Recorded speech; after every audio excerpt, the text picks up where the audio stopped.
Are you in a saturated market? If you are, then I'm bringing you guys a client interview in one of, if not the most sophisticated red ocean market that exists, and that is the e-commerce space.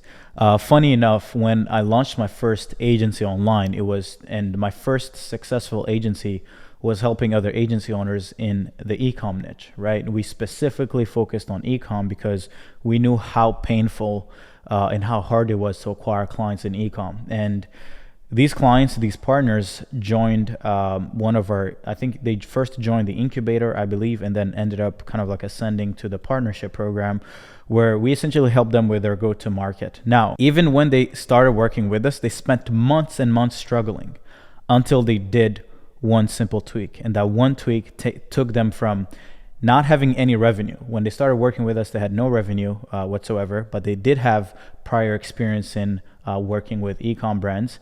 But this one tweak took them from struggling to sell $6,000 packages, growth packages to e-com brands, selling the same service, to selling the same thing for $15,000 to $18,000 up front.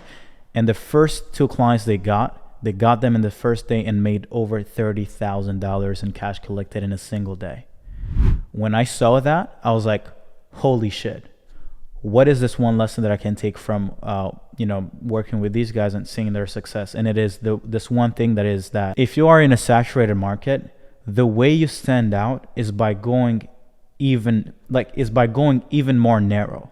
If you're still broad and you're like, oh, I help e-commerce brands scale, holy shit. Like you're not even gonna be able to put food on your table.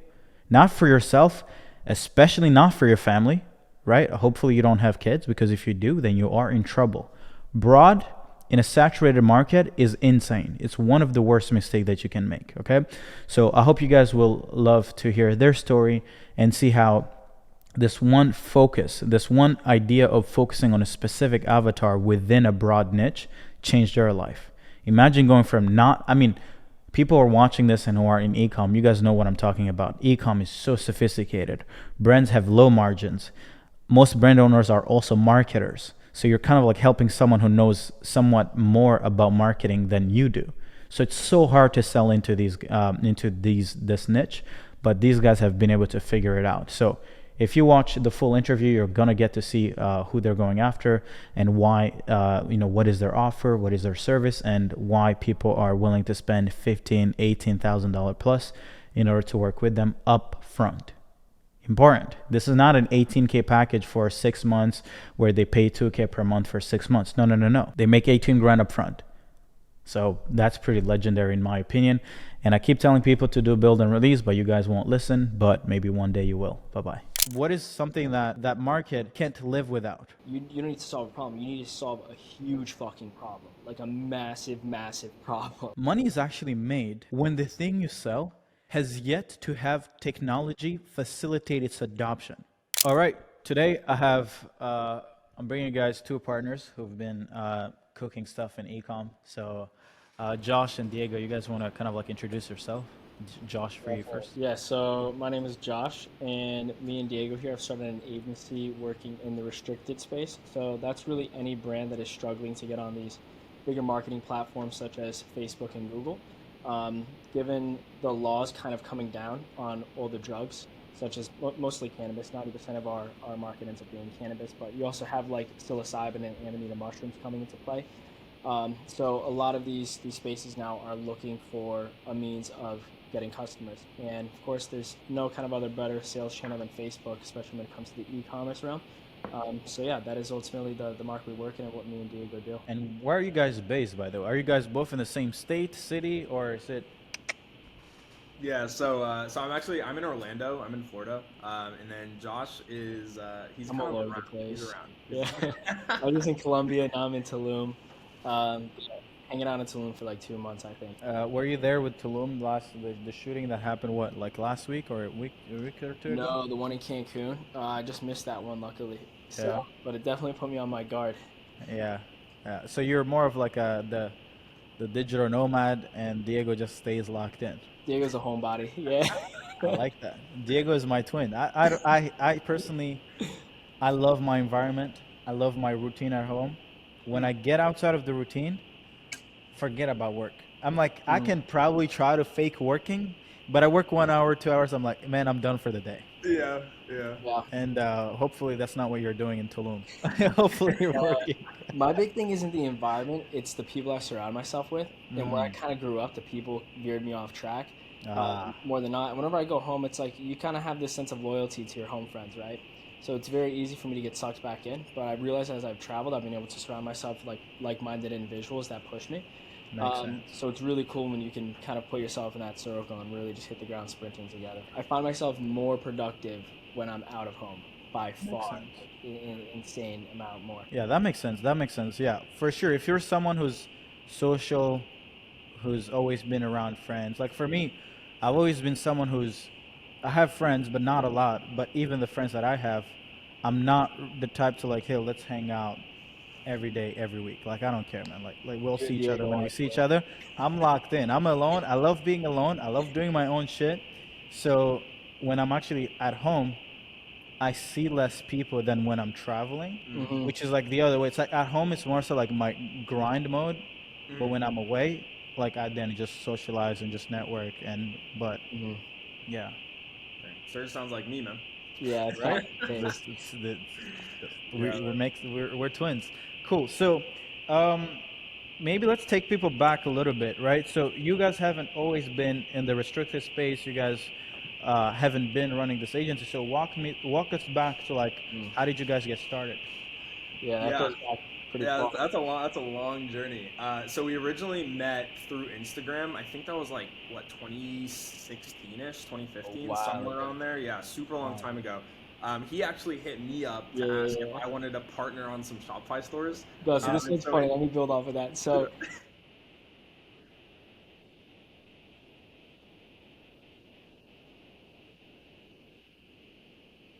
Yeah. and I had this bot. I forgot it was like some kind of name, but it was before Instagram bots were constricted.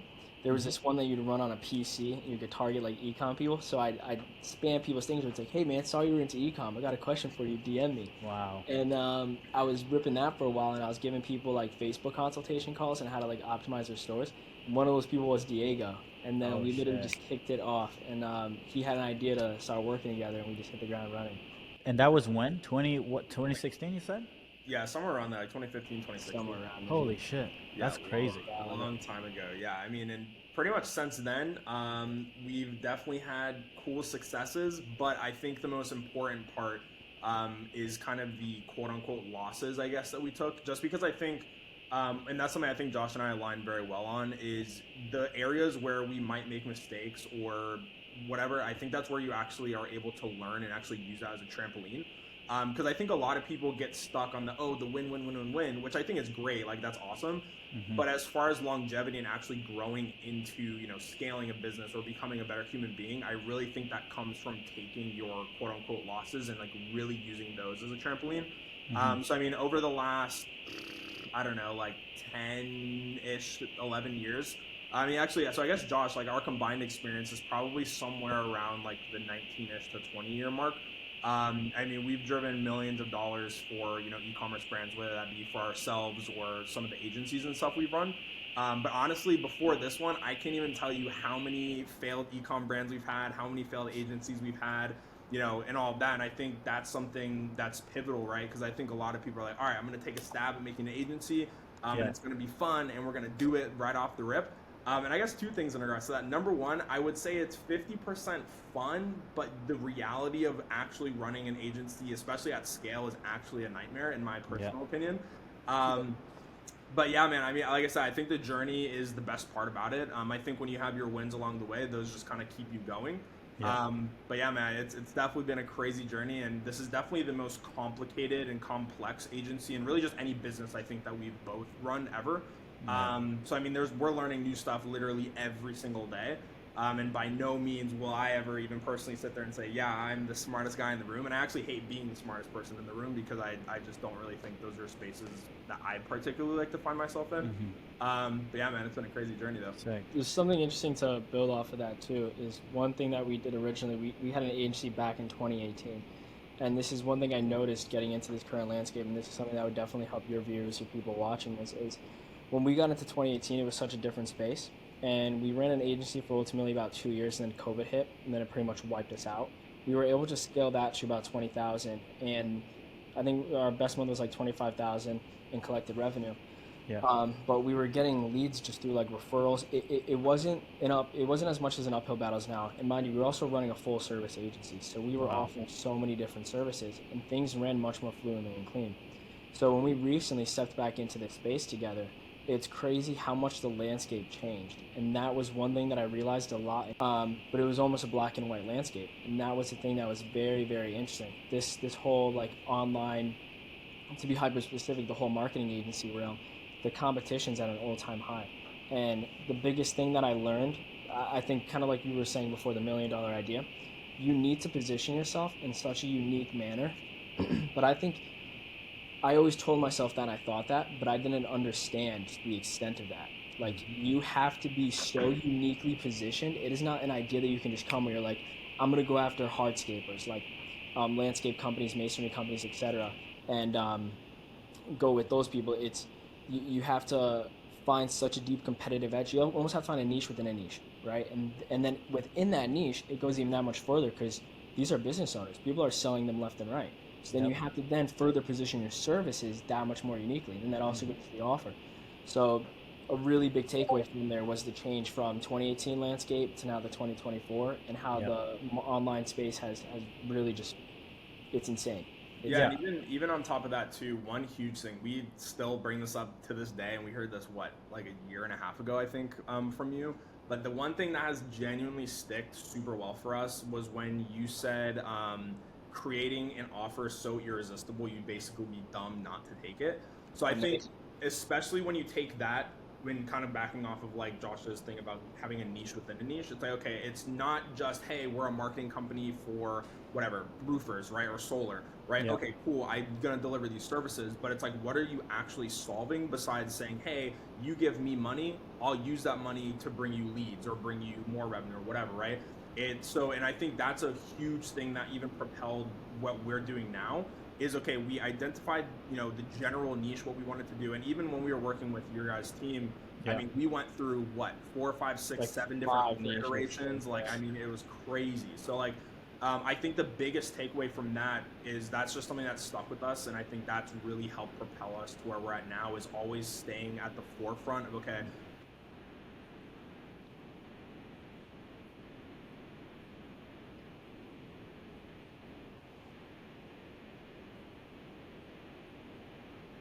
Just delivering commoditized bullshit. Yeah. Yeah. Yeah. I was the 2 days ago I did a training, and it's funny because and that's why I keep on kind of like pushing on this idea of like, man, you gotta stop being commoditized. Yeah. And the beginning of this week I was doing some research and I realized something. So I was thinking about how did I make that much money selling VAs? I was like, what the fuck? How am I making more money selling an a less efficient system than paid ads? And quote unquote, ads are more efficient of a mechanism than VAs. But how come I was making 100 times more money than a typical agency every month? Well, it's because I realized that.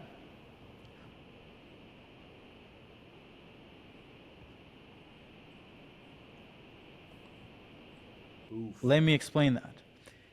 Ads, technology is technology, right? So ads has Meta specifically has made advertising so low barrier that anybody's grandma can wake up, look at YouTube, and start running ads next day, right?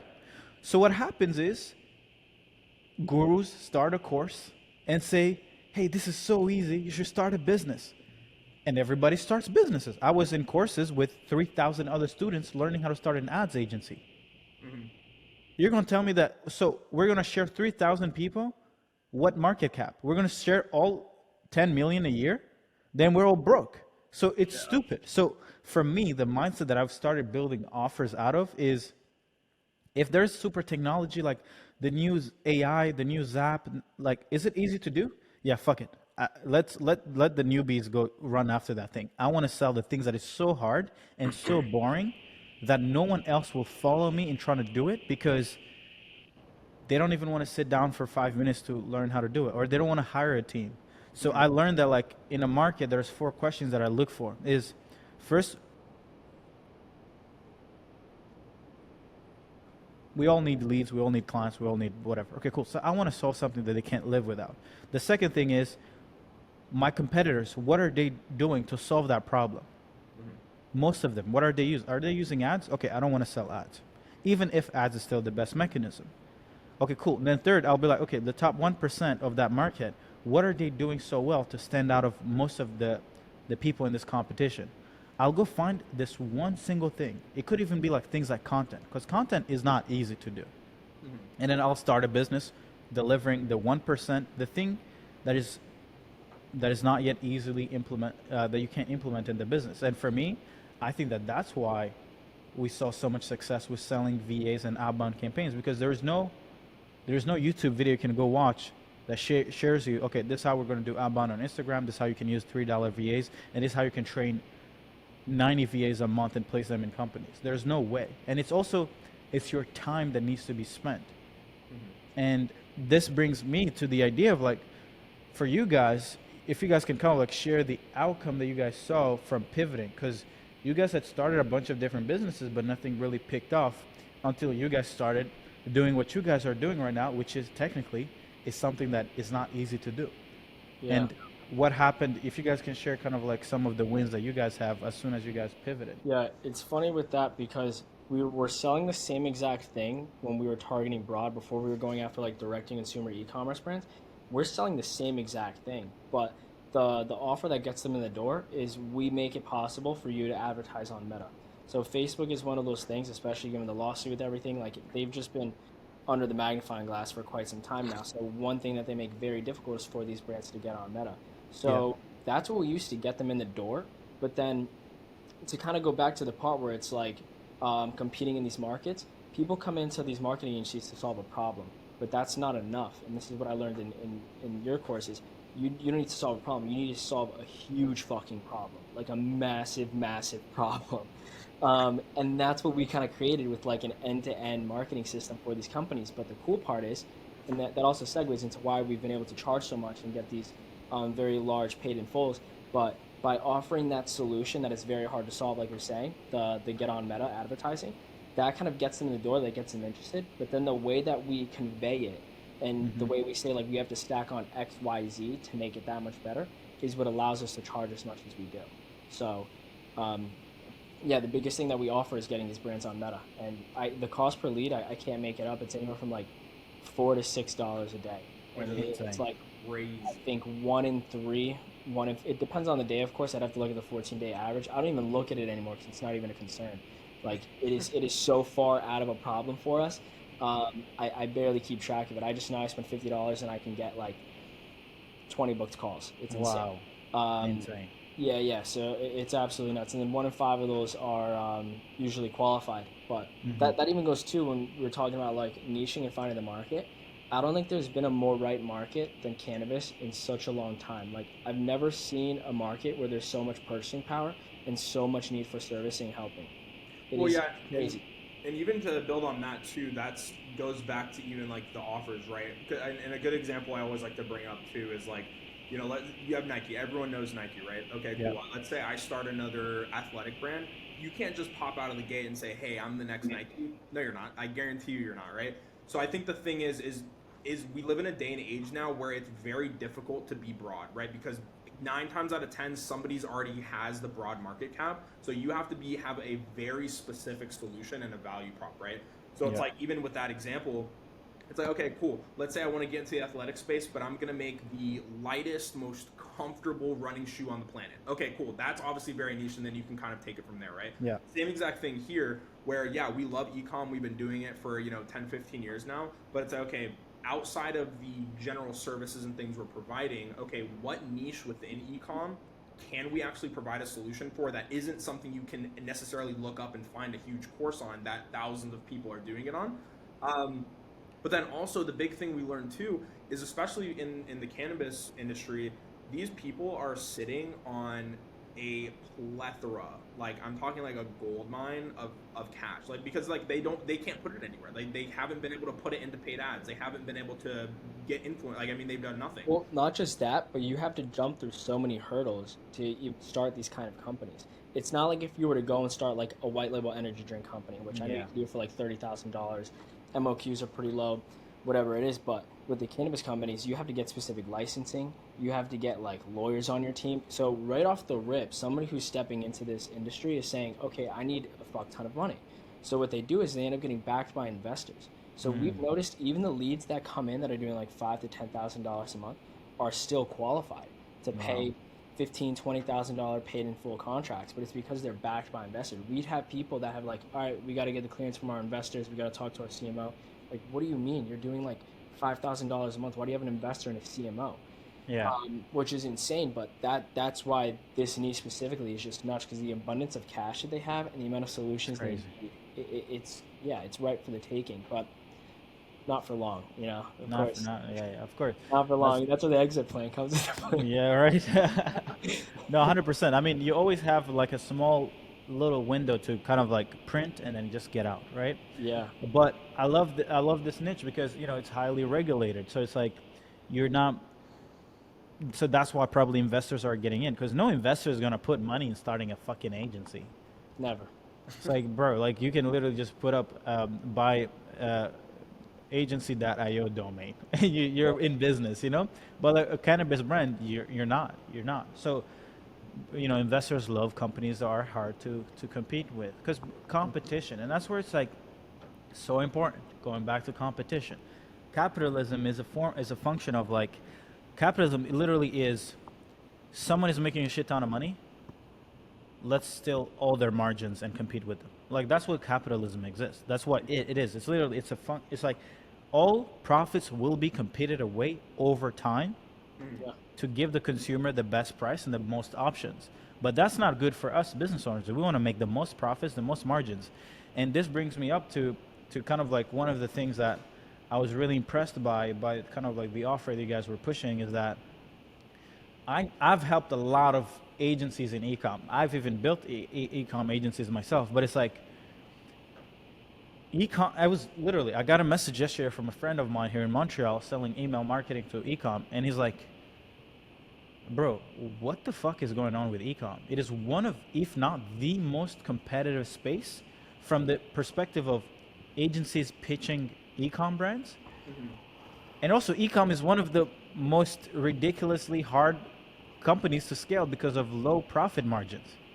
So it's like it's one of the sometimes I don't even know why people want to even work in ecom, because I'm like, there's no margins. Who's going to pay you? Like they make 10-15% per product sale, so it's like they're going to have to sell a shit ton of products to make your $2,000 a month retainer. Yeah. Right? So, but if you guys can give kind of context of like how much you guys actually have been able to charge to these brands, which is insane. Yeah, so we've gotten the first couple months we were doing 16K paid in fulls. Yeah. And that was relatively easy, but we've recently upped our pricing and we've now gone the more a la carte approach. That way we can kind of contend more for the leads that come in that maybe don't have as much purchasing power, because 16K for some of these brands. So we didn't want to push these people out the door. But yeah, we've been able to charge 16K for a 4-month contract with 10% of performance. So growth revenue also included. So very high tickets for these leads. And yeah, for me, it's like when I saw those, when you guys shared the wins, I was like, holy shit, right? That was a crazy day. Yeah, That was a crazy day. 30K in a day. I was like, God damn, like what's going on? Like, are we It's starting starting? to look like that. We gotta start printing a little bit here. I was like, damn. Yeah. But no, that was legendary. So then walk me through. So now you guys have this path validated. You guys are cooking. What have been the current obstacles that you guys are dealing with? Like, what are you guys struggling with? There's a couple of those. I could definitely provide insight on that. I would say, and definitely Josh is on board. With I could go off on a rant right now if you want me to. Please. Yeah, it's like so I mean there's a lot. Like I won't like there's a shit ton of problems, and I think that's normal with any business, but specifically in this realm, not only are you dealing with being like an owner of a company, but you're also dealing with a landscape that is changing on local law and federal law levels like every single month, right? So it's like you really have to be tapped in across the board. But more so on, I guess, the business specific side of things, I genuinely would say probably, in at least my opinion, the biggest issue Yeah. is honestly probably just people, like managing people and finding people You know, that, it's two things. It's competence and speed. yes, That is the most frustrating shit. If I can take me and Diego and copy and paste one of us, holy shit, I could dude, scale the whole thing with just one we'd sales be guy. But doing fucking $1 million a day, bro. Like, trying to find it's people to crazy. do these minute, time-consuming tasks that ends up Yeah. taking me away from building or Diego away from building, it's like that's where it absolutely screwed us and slowed us down. Because Yeah. you can lead a horse to water, but you can't force it to drink. You can give somebody an opportunity, you can give them all the tools, but if they're even doing all the work and not using the tools you put together for them, you want to rip your hair out. So it's just like 100%. the competence and then the speed factor. We've been slowed down so much from speed and trying to delegate certain tasks to people that we thought were more talented in that arena than us. And then the delivery just being so slow. And then sitting there like, guys, this should have been done like a month ago. Like, we're dragging tail right now. We're losing revenue. This is not okay. So I think the biggest things when it comes to hiring people is looking for competence and speed. Those Yeah. two will be your demise. And then what are some of the kind of like the skills that you guys, the talent that you guys have been kind of like struggling with primarily to source or really like high competent people? On Diego's arena, because Diego's our designer, so Diego handles more of like the service delivery side of things. I Yep. kind of dabble in the service delivery. I'm more back end structure, sales, making sure everything runs fluently. But I've noticed on his side, um, he has a lot of design work himself and trying to find a designer. But Yeah. this is the thing, it's not hard to find a designer. It's hard to find a designer that is also a copywriter. Because when you're trying to put together kick-ass ad creatives and you're trying to stack emails and landing pages, you can have somebody do it out pretty easily. But when you have to go in there and then do the copy, you kind of just double up the workload. It's almost harder. Yeah. So Diego's had to take on doing all the ad creatives. We have an email team that has actually been pretty strong and they've been doing well, but he still picks up on the manual campaigns and one-off ones that we need. And then the landing page, Diego has to design the whole thing out. So there's so much design work in the service Holy shit. delivery. That is the biggest factor that slows us down. Because there's so much that goes into that. You have to understand how to emulate a brand image, a brand's voice. You have to Yeah. know how to like stack their colors correctly. Just that's a whole nother rant. But then the other Yeah. side is the in-house side of things. So it's like when it comes to actually systems, we have a pretty in-depth, well put together, I think, internal team systems. But one, getting people to use it correctly has been like pulling teeth. And then second, getting it together because with the amount of services that we stack and offer, onboarding has been a pain in the ass. We were on Monday. Monday just wasn't really working. People weren't using it correctly. It was missing some key functions. So we Yeah. recently transitioned to ClickUp. ClickUp was like a 3-week build out, how to do these mind maps. Like it's been a nightmare. But then I still think people could work faster with that we've delegated to. But yeah, that's Yeah. It's the growing pains. It's the work. It's the work. A lot of people are like, oh man, I can't wait to get clients. Yeah. But once you get clients, it's actually when building and running a business actually starts. and that's where it's Like, hard when you're trying to build and service.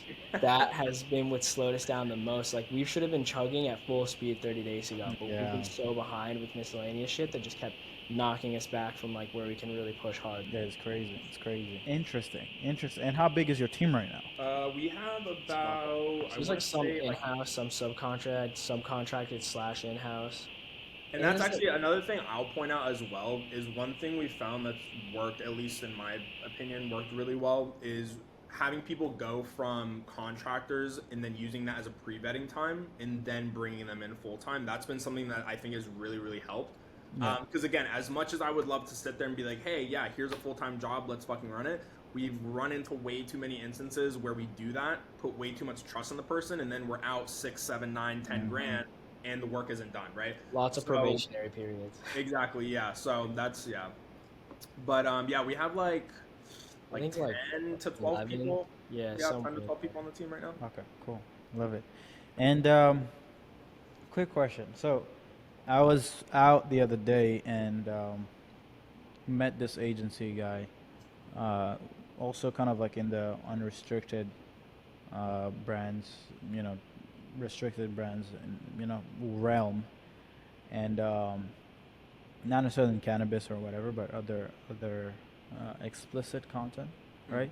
That We work world with some of those. of ecom, and then this guy had figured out a way to charge, uh, so $3,000 a month, right?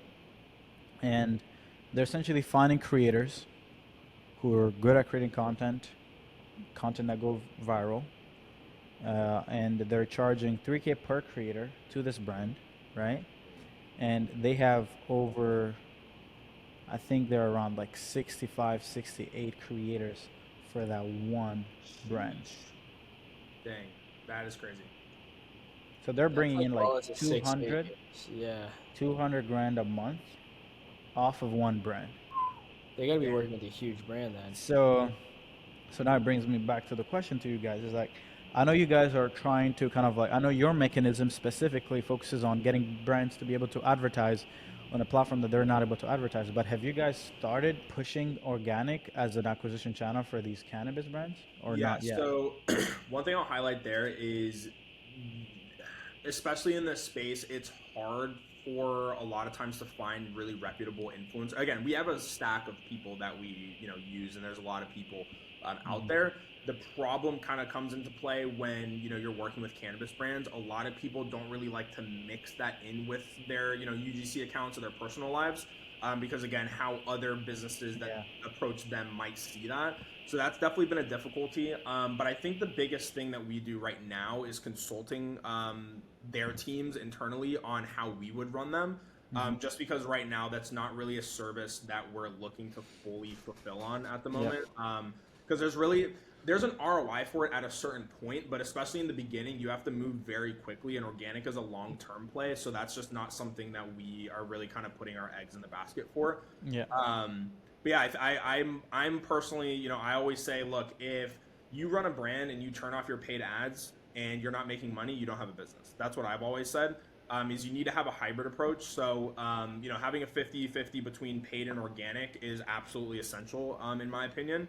Because again, like I said, if you turn one or the other off and and you're not bringing in revenue or growing, then you don't have a business at that point. Yeah. So 100%. No, 100%. I think as an ecom brand, if you're just relying on paid, you're cooked. Like, good luck. 100%, yeah. You're a trend.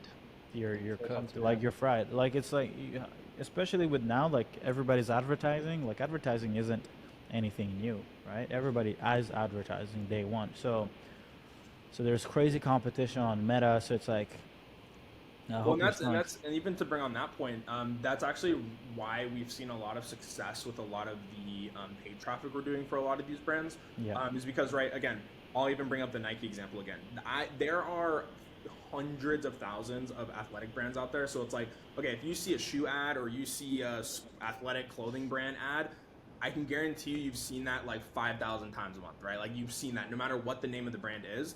The Hmm. cool thing about a lot of these brands we're working with is these people have never, again, the space has never touched ads before, right? So you're doing the same thing as other ecom brands, but people haven't seen these products before. They haven't, Yeah. seen any of these things. So at that point, you almost have an edge in the paid ads world because of that, simple fact. So Yeah, I really love it. I really love it. And are you guys kind of like predicting any issues as to like kind of like how you guys are solving this problem in the near future, or do you guys feel like Meta isn't gonna crack down upon y'all and the things that you guys are advertising, since you guys are kind of like doing it in a way that you figure out a way to do it, but which still wouldn't necessarily be allowed. But it's like how are you guys adapting or at least reducing future risk and exposure of like, hey, if the thing you guys are doing stops working tomorrow, have you yeah, guys started building on top of that, ideating? We have a couple ideas for like an exit yeah, exit plan. Back to the exit plan. So what we want to do is one of the biggest things we're realizing is me and Diego know really well how to create an ecom brand from A to Z. And one thing that we really like is the niche in the market we're in. We know how to market it well, and we feel like a lot of the brands we work with almost do a dishonor for their products, but they oh, have the hemp 100%. licensing that we need. So what we're hoping to do is one, primary goal is to make us some kind of market authority. So of course, Yeah. once competition comes in, we're not beat out. People still recognize our name and come to us, regardless of the price premium. Hmm. But then second to that is these brands we work with, where we've already been extended these opportunities, which we're going to be looking into in the future. But we want to partner up with them, almost kind of like how you ran GCP, where you now Yeah. created this partnership.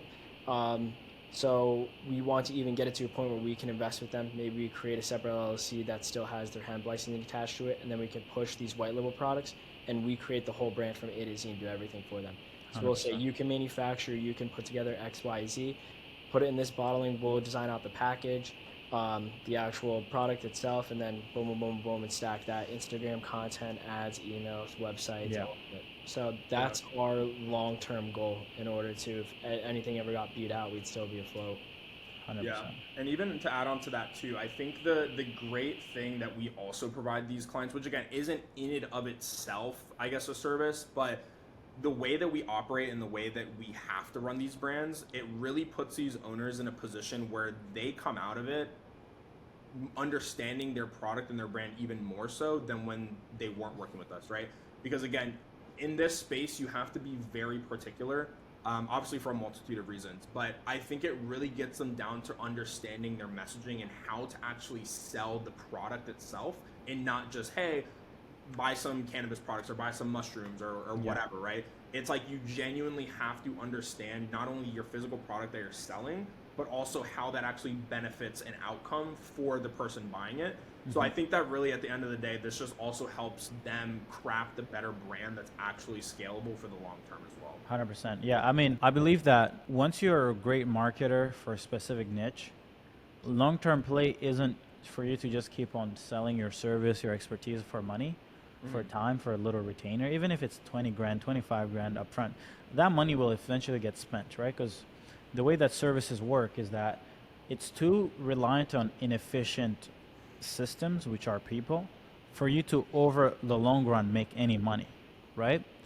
So you have to figure out a way to, the only way you get paid in the future is through ownership. Because owning the brand that's going to be there selling products that are wanted and needed, that will compound.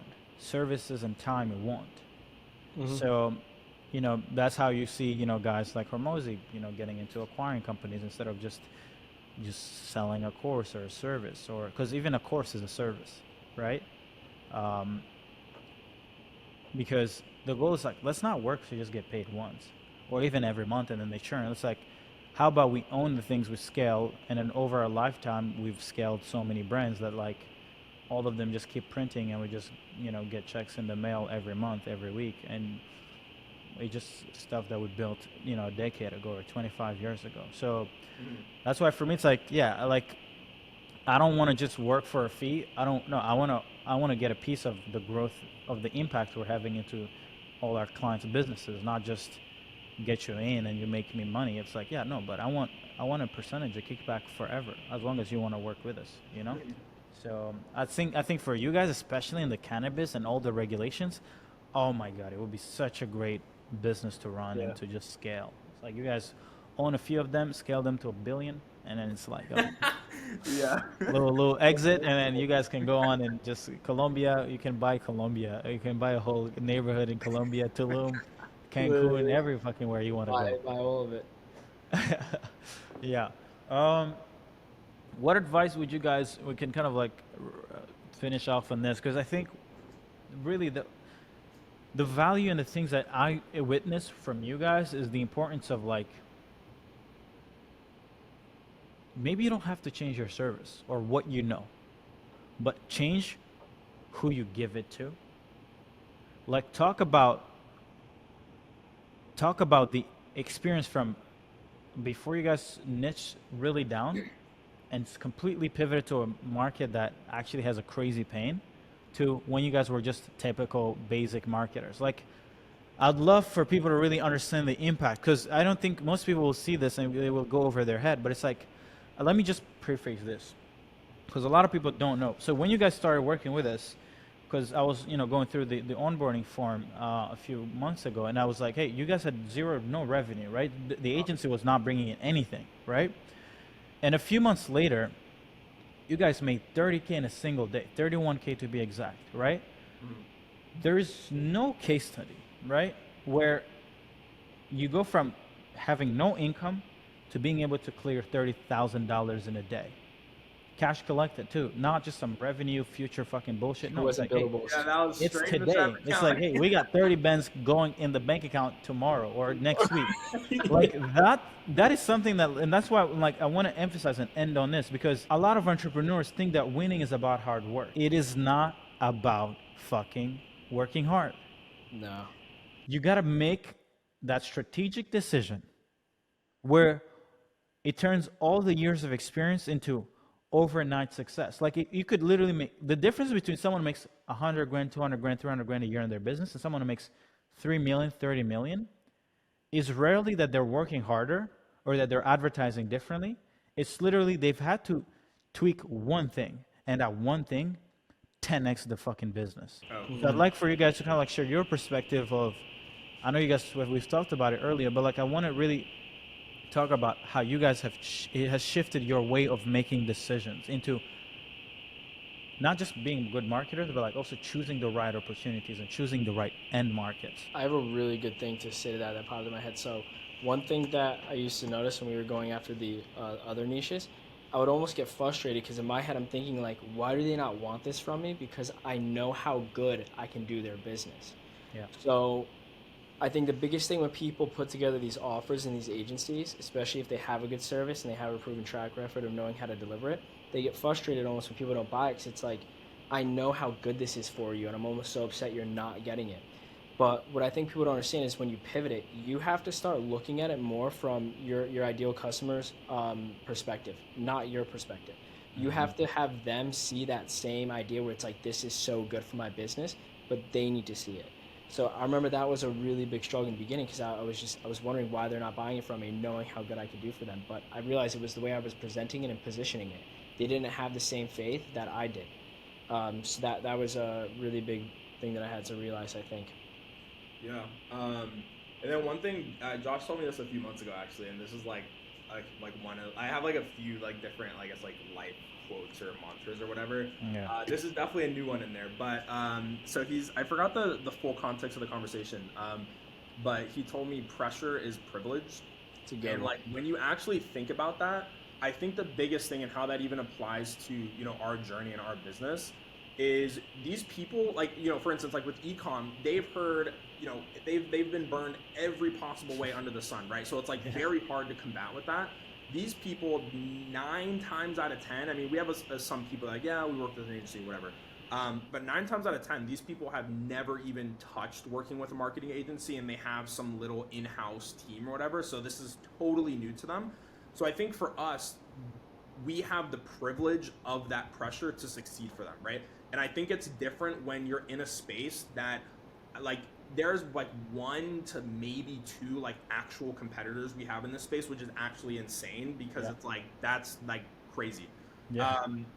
But the thing with that is is these people, I mean, when you have that pressure on you, that's something that I think is much different than like quote unquote work. Like you have to work hard, right? But when you have that pressure, it's more about working smarter and faster more than harder, right? But yeah, I think overall, I think just to really summarize, our journey and kind of like where we're at and where we plan on going, really mental fortitude is a huge thing. I think just in the entrepreneurial space in general.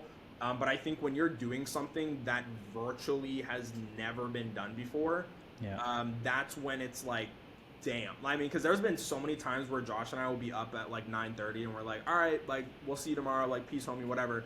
But then it's like some shit hits the fan and there's no Fire. there's no rule book for this stuff. So it's like then we're sitting there for the next 4 to 5 hours, like literally ideating strategies and like deploying and building and breaking as we're going. Because again, there's no blueprint for any of this stuff. So yeah, I mean, like I said, any advice overall, I think just in the agency space in general, I think you should always go into building an agency with I genuinely think that you should realize that it is an absolute nightmare to be a part of, but it's a wonderful experience, I think, nonetheless, especially if you love it. And I think, making sure you're in it for the right reasons Because again, happiness and being able to, be a part of something that you're actually passionate of. I mean, the money will come at that point. So I have this one thing I always say in my head whenever I get down, and I'm like, there's a lot going on here, and then I just think, imagine working retail. Oh fuck. As soon as that happens, I'm like, all right, yeah, back to Yeah, work, we're back to good. We're work. good. We're good. The pressure is when it becomes a privilege, right? It No, is. 100%. I think many people want the reason why you want success early on and the reason why you want to get started is rarely is I think is why most entrepreneurs actually fail because most people keep the same mindset they had when they started out in business where it's like yeah I'd like to get become rich, make 10K per month, and be able to travel, be able to drive the nice car, be able to have a nice home. But it's like once you actually get in the game, if you still use that perspective and those lenses to kind of like view the game and the work you have to do, it's not worth building a company. mhm. You had a really interesting podcast that I watched. I forget the other guy's name, but you said something that like really made me think for a couple of days. Yeah. But it was you have to question. I forgot your exact verbiage, but ultimately you were saying question what your driver is because you might want something for the wrong reasons. You were saying like people will look at somebody and want a car because the person wants the car, Yeah. but then once they sit in the car, they realize they don't even like the car. So it's Hmm. like, what are you actually working towards? Are you working towards somebody else's life that Yeah. you won't even necessarily enjoy, or are you actually like true to yourself and understand what you want? That blew my mind. That was a couple good like dinner table Yeah. conversations, some voice of mine. Yeah, I mean, 100%. I mean, we're all zombies walking around, wanting other people's lives and desires. We're not really creating. That's why I'm like, you got to be careful with what you think you want, right? Like, as an example, some people will watch this and be like, you know what? I love ecom. I should replicate what Josh and Diego have done. Um, but it's like, yeah, but I don't know. You don't see Josh in Mexico. Probably he's behind his camera and being like, "Man, fuck, what the fuck is going on there on this screen and behind on Discord and Slack or whatever." Like maybe you don't. Maybe you're actually in Mexico. Yes, it's nice weather, but you're actually locked in on your computer I most am of the time inside. there.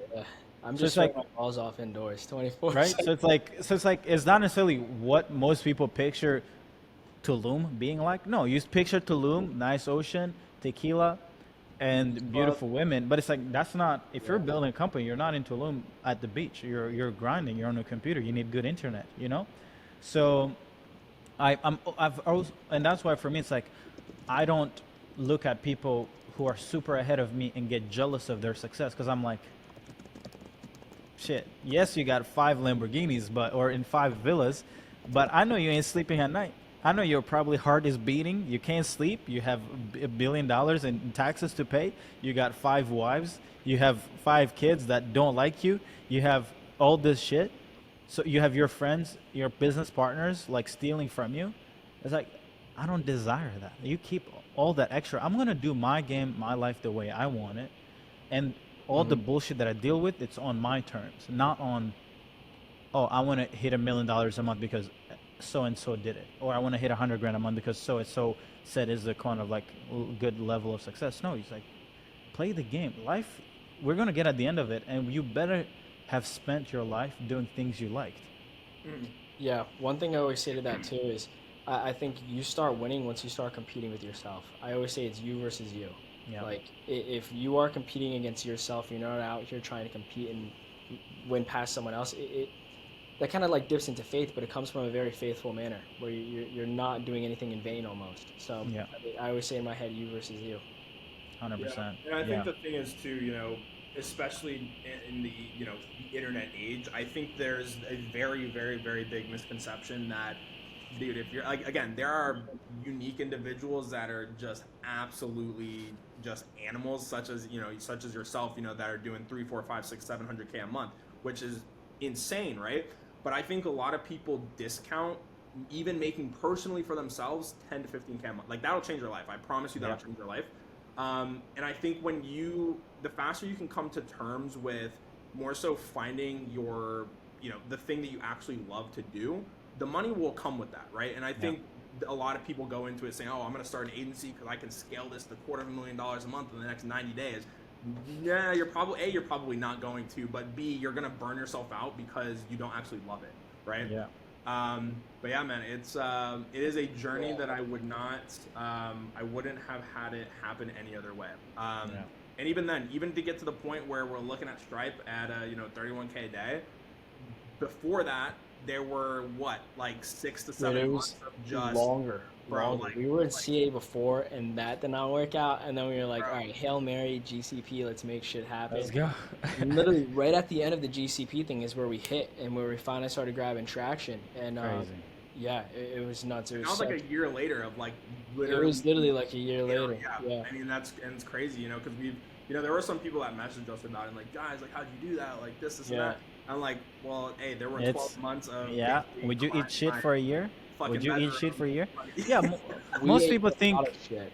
yeah, most people just see the like even for me, sometimes I'm like, yeah, I grew the business, but it's like, do you know how many hours I spent in the basement? Like, don't get it twisted. Like, oh yeah. you don't make that kind of money, 30K a day, $500,000 a month, because like God came down and gave you the money. The God doesn't put dollars in Stripe. No, I haven't seen. People love the God outcome. has yet to come down for me, but it's all about deserving, Mhm. and you gotta let your brain spin around, and you gotta think. You gotta think today, tomorrow. You gotta put in 1,000, 1,000,000 hours of brainstorming sessions to the point where your brain is like, man, fuck, this is so hard. You gotta And get then, it in your head with the brain. and then when you're about to be like, yo, man, Jesus Christ, I'm just about to die. Then you're like, boom. Like one thing I always say is I think success is almost like gravity, right? It's like a law of gravity, law of physics. It's like you can't cheat success. It's Yeah. a scale. How much work did you put in? You're gonna get what you get out of it. Like You you gotta put burn the in. reps. You're never you can't cheat. Like you can't. That's why for me it's like when I see case studies like yours or other clients who are successful, I don't see it as more of like, oh, this is your offer and this is the market. No, because there's infinite amount of people who can try to replicate your thing and they won't be successful because it's not just about the market, it's not about the offer, it's not about a VSL, it's not about an ad, because all those things are commoditized. It's all the iterations that led you to those outputs. Mhm. What if the ad stops working? What if the offer stops working? Well, it doesn't matter because you guys will always come up with the next iteration because you guys took care of the 99 iterations beforehand. So you're on iteration 100 when the guy is fed or girl is fed iteration 100. So they don't even know, they don't have the depth. Mhm. Yeah, there's another really good lesson in that, and something that I've realized this year. We're in such a fast-paced environment, and what I think entrepreneurs need to understand is you need to be so ready to adapt or die. It is Yeah. literally an adapt or die industry right now. You have to be able to change pace tomorrow and walk the same speed. Yeah. I realized too many times I got caught up on one thing and almost got tunnel vision, which is great in some scenarios if you're hitting like a flow state with work and all, but not in the grand scheme of things. You have to be No. ready to You gotta adapt adapt. You so gotta quick. adapt. Yeah. Yeah, 100%. Like that's Jesus. something for me I embrace. It's like I actually saw this quote from a guy who was a managing partner at Sequoia. He says that if something is working really well, break it. Because if you don't, someone will break it and do it infinitely better, do it infinitely faster, and you will not have a business anymore. So the art of, especially in technology companies, online marketing, this and that, it's like if you're not figuring out a way to kill your current business, someone else is. And if they succeed, you don't have a business anymore. You really don't have a business anymore. So it's like it's the only business where it's like, fuck, it's so hard to even survive. Because survival is literally dying. It's who can die the most frequently, who survives. It's one of the weirdest thing ever. And most people are like running agencies, ad agencies. I'm like, wait till AI can create ads. Wait till AI can do this. You're cooked. You're so fucking cooked. And Yeah. there's people literally out there at the beach just drinking alcohol, beer, getting fat. And it's like and they're just making a shit ton of money from an old mechanism, an old service, and they think that that's just going to keep coming. Oh my god. Like you're in for a crazy awakening. And for me, Oh, like I'm locked in. I haven't been going out to buy coffee anymore. I've been drinking coffee at my place. I'm gonna make coffee. I'm gonna sit on this computer and I'm gonna catch up that's sir. because Yeah. you got to be locked. We're not especially with AI, man. Like AI is the only thing where I'm like, man, we back in the basement. People should be We scared. back we back in, bro. We're learning. Sit on your chair. Doesn't care if you're making money, millions or whatever. Cool. Sit down, learn. We're back in school. That's And one thing that Iman said very well. He says getting rich isn't the hard part; it's keeping it. yeah, That's another thing that I've always thought about is I've like started to get more and more successful in this industry. It's like, okay, I need to focus on how I can keep this. yeah. That's what I think a lot of Insane. people don't get. It's like those crypto kids. Yeah. All right, guys. But yeah, thank you guys so much for having made time to jump on. And I think a Absolutely, lot it's of a people pleasure. will benefit, especially I don't know how many ecom people are struggling. Like it's so bad. It is so bad. It's probably one of the industry where people are just dying every day because they're not making any money. Like it is so bad. So hopefully some people will take a few gems and learn from your path. But yeah, guys, just keep grinding, stay locked in, and um, we got the retreat coming up. I was gonna We say when's pushed, my yeah. yeah. We got. I'd love to have you guys. We're going to be pushing. We pushed it back a little bit because Okay. there's just so much work. Like I'm not going to lie, I have way too much work to be going somewhere in a villa to drink wine. It's like I'm going to be thinking about work. I don't like that. I want if Yeah. I'm going to travel and be somewhere else, like and with clients especially and with my team, I want to be in the mindset of like all the work are laid and we just can just go there and be present. If I can't afford to be present, man, I don't fucking want to be there. So we're going to be going to Cape Town instead, probably I in was two thinking about months from going now. there next. Actually, that's perfect. That's So I was gonna go. yeah, yeah. So like winter, once it starts getting cold, let's just go dip there. Probably going to be also staying there longer. We're not just going to do like a 1 week to there. I'm going to be bringing my team. We're going to stay there for a few weeks, maybe even a month. I was gonna From do there. there. So yeah, so we're planning around December time. So if Cool. you guys want to come in, lock in, would love to have you guys over and let's just work. We'll be there. Let's Love it. do it. Awesome. Thank you guys so much, Josh and Thank Diego. you. Have a beautiful day. No, of course, man. Appreciate Bye it. bye.